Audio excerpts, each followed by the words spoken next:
Baie welkom by Leef die Woord.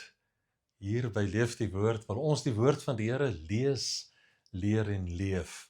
En dit is ons gebed dat jy in jou lewe sal ervaar dat die woord van God werk in ons wat glo. Kom ons bid saam. Vader, ons loof U omdat U so wonderbaar is. Dankie Here dat U dit goed met ons meen. Help ons om U woord te verstaan en sal U ons kom ondersteun deur die kosbare Gees om op so 'n manier te leef dat ons U sal behaag. Is ons gebed in Jesus se mooi naam. Amen. Ons gesels vandag oor vergenoegdheid en ek wil jou vra dat jy in jou Bybel saam met my gaan blaai na Filippense 4 en ons gaan daar vanaf vers 11 lees en ook na 1 Timoteus 6 en daar gaan ons vanaf vers 6 lees. So kom ons lees eerstens Filippense 4 vanaf vers 11. Nie dat ek dit uit gebrek sê nie, want ek het geleer om vergenoeg te wees met die omstandighede waarin ek is. Ek weet om verneder te word, ek weet ook om oorvloed te hê. In elke opsig en in alle dinge is ek onderrig, om versadig te word sowel as om honger te ly, om oorvloed te hê sowel as om gebrek te ly. Ek is tot alles in staat deur Christus wat my krag gee. En dan ook uit 1 Timoteus 6 uit, vanaf vers 6. Maar die godsaligheid saam met die vergenoegdheid is 'n groot wins. Want ons het niks in hierdie wêreld ingebring nie. Dit is ook duidelik dat ons niks daaruit kan wegdra nie. Maar as ons voedsel en klere het, moet ons daarmee vergenoeg wees. Soos ek gesê het, gesels ons vandag oor vergenoegdheid.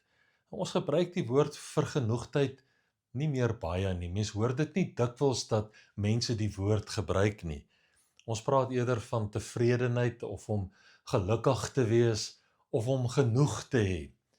Wanneer ons egter na die Bybel kyk, dan sien ons dat die Bybelse definisie van vergenoegdheid baie dieper is. Dat die betekenis wat daaraan gekoppel word baie meer gelaai is. Julle sien, geluk hang dikwels af van wat met ons gebeur. Vergenoegdheid is egter baie dieper. Vergenoegdheid gaan oor dit wat in ons gebeur. Dikwels wanneer omstandighede verander mense se vlakke van gelukkigheid ook. Vergenoegdheid egter bly konstant. Selfs wanneer omstandighede verander, kan ons steeds vergenoeg wees. Vergenoegdheid beteken daarom om 'n innerlike genoegsaamheid te hê. Kom ek sê dit weer. Vergenoegdheid beteken om 'n innerlike genoegsaamheid te hê. Dit kan beskryf word deur 'n persoon se lewe wat nie deur omstandighede beïnvloed word of deur omstandighede rondgeslinger word nie. En nou het ek spesifiek 2 skriflesings gebruik, juis om hierdie punt duidelik oor te dra. Wanneer ons Filippense lees en Paulus praat oor vergenoegdheid, dan moet ons onthou dat Paulus in die gevangenis was. Hy was in die tronk gewees, toe hy geskrywe het en gesê het, ek het geleer om vergenoeg te wees. Wanneer ons egter 1 Timoteus lees, wanneer Paulus sê dat godsaligheid saam met die vergenoegdheid 'n groot wins is, dan is Paulus nie in die tronk nie, hy het vryheid wat hy ervaar. En tog skryf hy steeds dat dit belangrik is om vergenoeg te wees. En wanneer ons hierdie 2 skrifgedeeltes teenoor mekaar plaas, om dit in een boodskap oor te dra, dan wil dit ons die les leer dat vergenoegdheid nie net vir krisistye bedoel is nie. Dat vergenoegdheid nie met omstandighede te maak het nie, maar dat dit veel dieper is.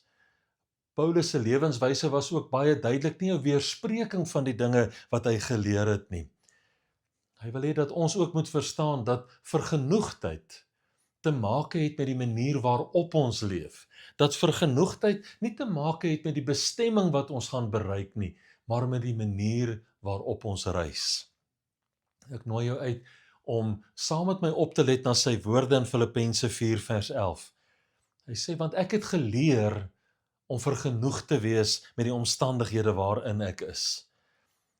Paulus stel dit hier baie duidelik, dat hierdie innerlike genoegsaamheid iets is wat in 'n persoon se lewe toeneem deur die herhaalde toepassing daarvan.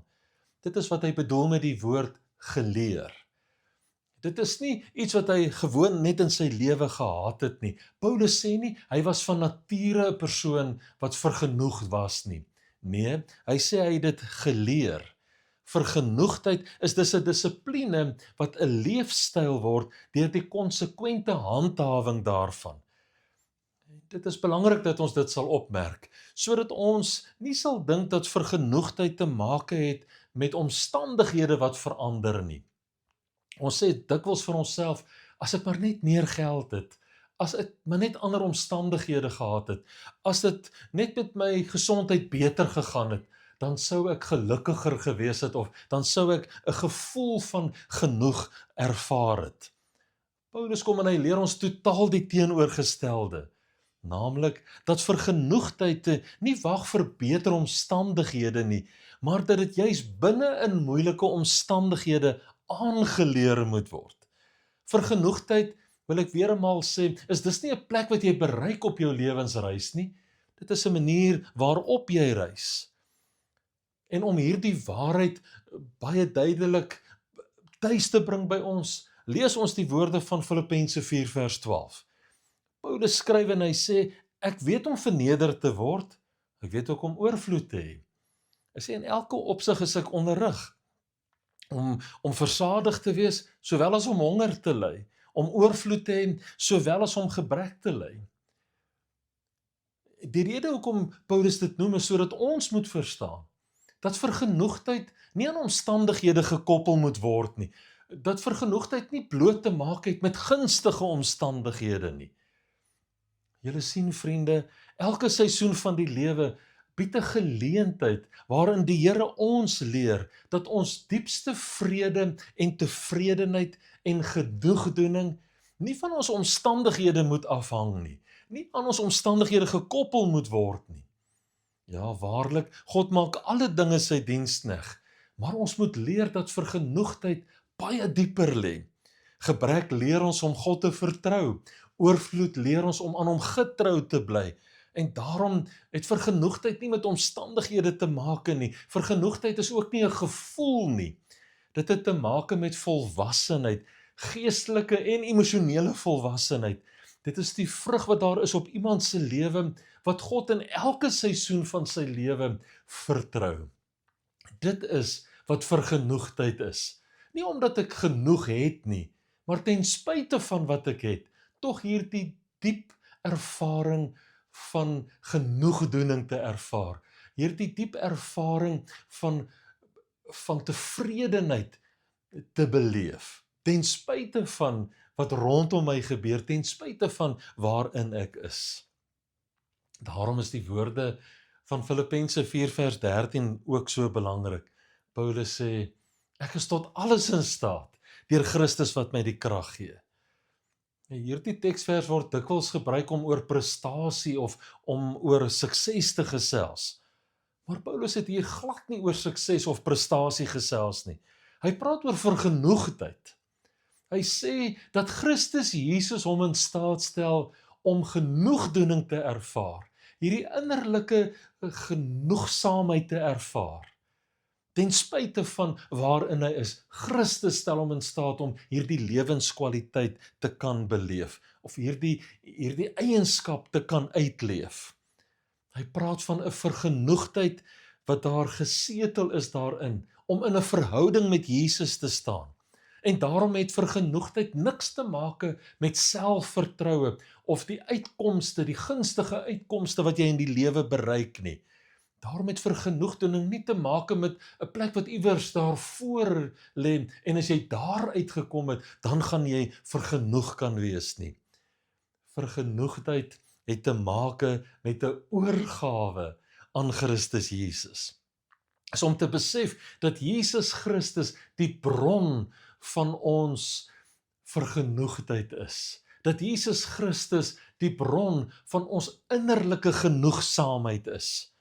En aangesien Jesus Christus dieselfde bly, fluktueer ons geloof en ons lof en ons vrede ook nie. Want dit is in Jesus gesetel en ons verhouding in hom gesetel. En omdat hy nie, verander ons gesindheid ook nie. Hy is gister en vandag en môre dieselfde tot in ewigheid. Vergenoegdheid is daarom nie 'n gevoel wat te maak het met ons omstandighede nie.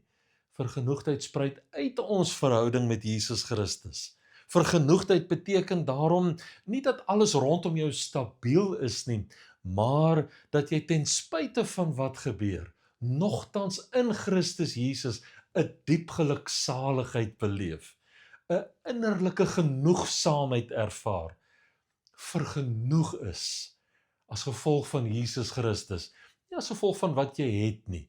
En daarom wanneer ons oor vergenoegdheid gesels, na aanleiding van Paulus se woorde hier in Filippense, besef ons dat vergenoegdheid nie daarmee te maak het dat ons alles het nie, maar dat Jesus Christus ons het. Dit is ware vergenoegdheid. Dit is waaruit ware vergenoegdheid spruit.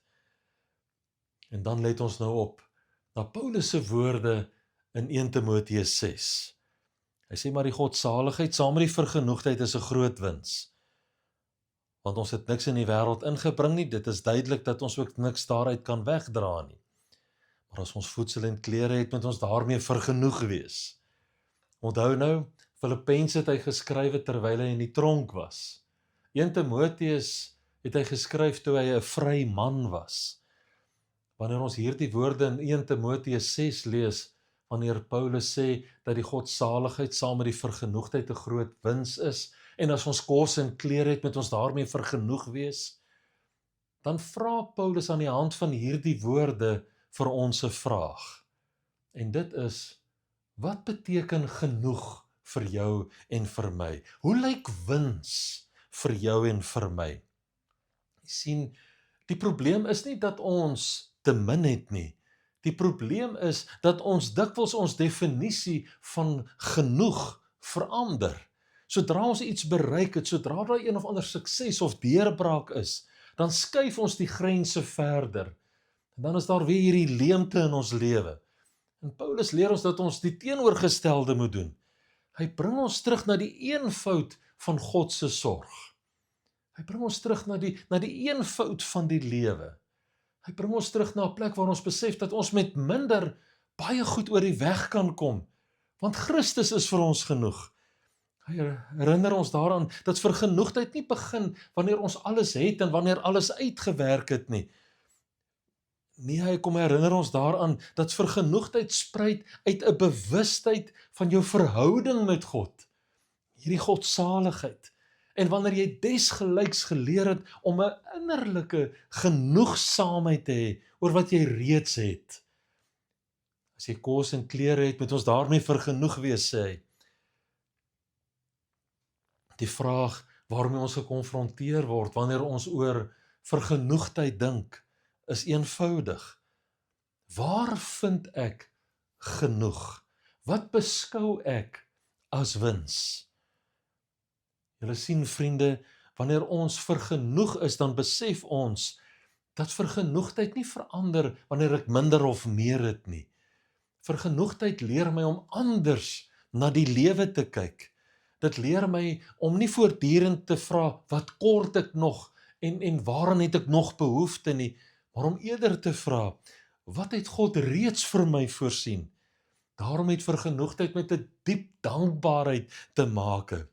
Miskien kinders van God het alreeds soveel rede tot innerlike genoegsaamheid vanweë die godsaligheid, vanweë die feit dat Christus ons in staat stel om triomfantlik te leef, ten spyte van wat ons het of nie het nie.